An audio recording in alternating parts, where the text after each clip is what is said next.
And a warm welcome on this fine day, 29th of July. It's a shade on 7 o'clock, and we're going to look at the economic calendar, see if there's any spikes you need to be aware of.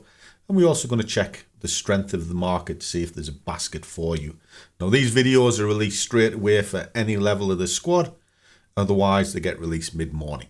So let's crack on and see what we're up to. So this morning, when we have a look, see what the state of play is from the last data sample, we'll see the biggest gainer was the Australian dollar.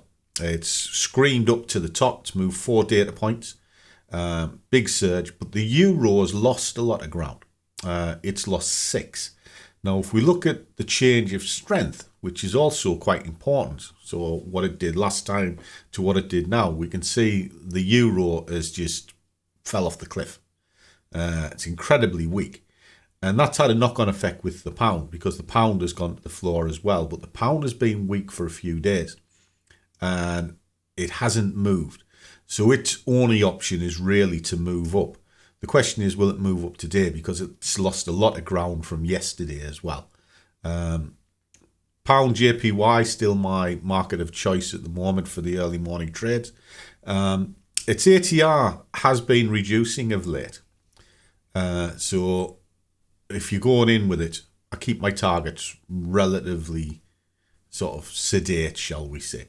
8 to 12 pips, more than happy with that. But when we look at the baskets, the strongest, weakest is the pound versus the Aussie. It does have a good ATR.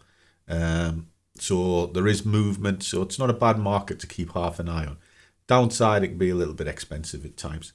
But let's have a look at the news, see if there's any sort of times you need to avoid this morning. Now, there's actually quite a lot of news, but it's between low and medium impact.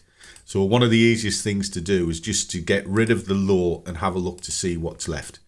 So what we can see from 9:30 this morning, the pound has a little bit of news. Will it shake the market? Probably not. I don't even think it'll ripple into it, to be honest. It'll just a few little small surges, and that's all you'll get around 9:30. 11 o'clock won't even dent it. The next time that you need to watch is going to be about 3 o'clock in the afternoon.